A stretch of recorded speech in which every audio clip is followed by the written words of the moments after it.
calculer la primitive. Ok, donc jusqu'à là on est bon. Et après la question c'est qui s'annule en 0. C'est ça en fait.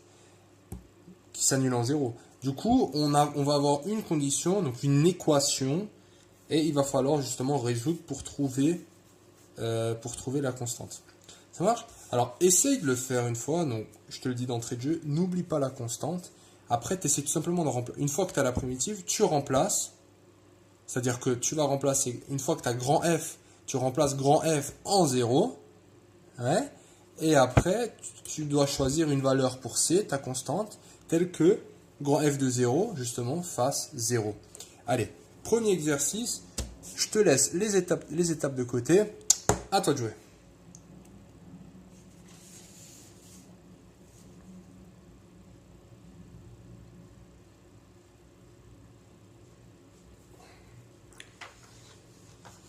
Alors, qu'est-ce que ça a donné? Est-ce que ça a été ça? Donc on va reprendre ça tranquillement. Donc tout d'abord, la primitive. Donc là, bon, tu as dû voir, j'ai pas ici X appartient à R. Hein. Je peux vraiment préciser le domaine. Ça me donne quoi la primitive? Ça me donne... On observe quelles sont les formules. Alors les formules, moi je vois X à la puissance quelque chose, première. Là je vois racine de 2. Donc encore une fois, je ne me laisse pas avoir. Racine de 2 c'est un chiffre, donc ça c'est une constante, elle ne bouge pas. X, X c'est nouveau première. Et 3, on a dit 3, tu colles juste un X, parce que la dérivée de AX c'est bien A. Donc quand j'ai A, la primitive de A c'est AX, dans l'autre sens, hein, plus la constante. Donc c'est parti, hein, F, je vais écrire ça comme ça, F1 de X égale à quoi? Donc X pour le premier, donc le 4 il se transforme en, il monte de 1, donc 4 plus 1, ça fait 5, et je divise par la même chose, plus la constante, elle bouge pas, je me retrouve avec X à la puissance 1 elle monte de combien? De 1, donc ça fait X 2 sur 2, donc je le mets là le 2, hein, pour que ça se prenne, voilà. Je peux le mettre là ou je peux le mettre là, c'est la même chose. Et plus finalement 3, 3 on a dit qu'est-ce qu'on fait? On met juste le X. Très bien.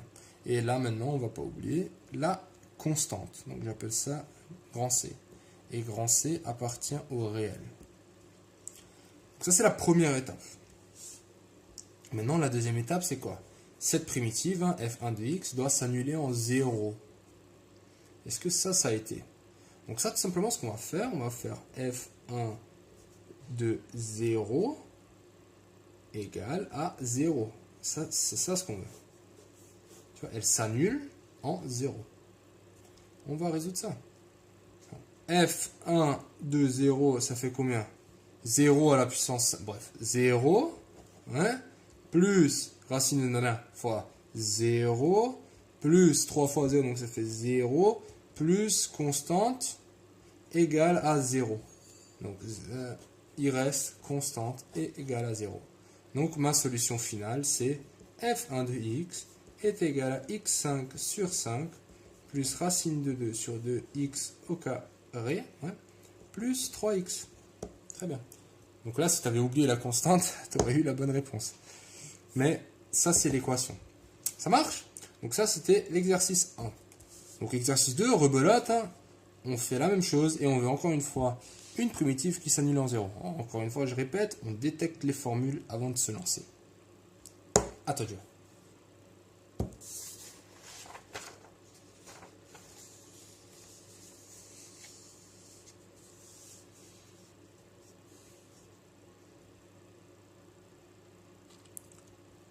Alors, comment ça a été celui-là? Donc tout d'abord, la primitive. Quelles sont les opérations? Donc là, on a un exponentiel, hein, exponentiel simple. Du coup là, c'est les constantes. Hein, ça, en fait, ton œil doit carrément apprendre à... c'est comme ça, il y a un filtre où les constantes, elles ne te dérangent même plus. Donc toi, tu vois direct où est la variable x, là, exponentielle. Ok, donc exponentielle de x, facile. Après, qu'est-ce que j'ai là? Une racine au dénominateur. Très bien. Mais là, qu'est-ce que je vois? J'ai pas le 2 encore. Donc, comme on a vu dans la vidéo précédente, on va faire une feinte du loup. Donc, f2 de x. Donc là, d'abord, je fais un petit loup. Hein. Donc je fais pas encore de primitive. Hein. Donc ça me donne quoi? Donc lui je le réécris, hein, il bouge pas. Et après, donc ma constante j'ai moins 4 fois, et là il me reste 1 sur racine de x. Et moi je veux quoi? Je veux en bas avoir un 2. Du coup pour en bas avoir un 2, je vais multiplier aussi par en haut. Ouais. Et là je retrouve exactement la formule que je cherche. Très bien. Donc là la transformation elle est faite. Une fois que la transformation est faite, ben, on va faire la primitive. Donc maintenant on va l'écrire comme ça. F grand 2 de x, donc ça c'est la fonction primitive de petit f. C'est, alors là la constante j'ai quoi? J'ai 1 sur 7. Toujours la on commence tout le temps constante, on la fixe, bim. Après exponentielle de x, ben, la primitive c'est exponentielle de x, rien ne change. La dérivée exponentielle de x c'est exponentielle de x. Après le signe j'ai moins, mes constantes j'ai quoi? Ben, j'ai moins 4 fois 2, ça me fait moins 8. Et la primitive de ça c'est racine de x. Et c'est réglé. On n'oublie pas maintenant la constante. Donc je peux appeler ça C2. Et C2 appartient à R. Tout va bien?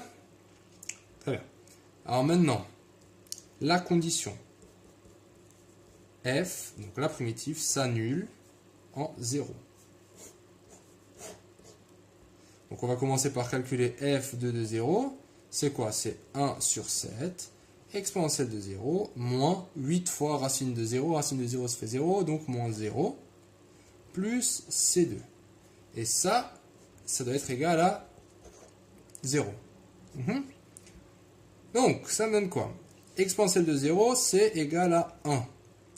Donc j'ai 1 septième plus constante égale à 0. Ça marche? Donc constante est égale à combien? Moins 1 sur 7. Finalement, mon résultat, f de x, est égal à 1 septième de e de x, moins 8 racine de x, moins 1 sur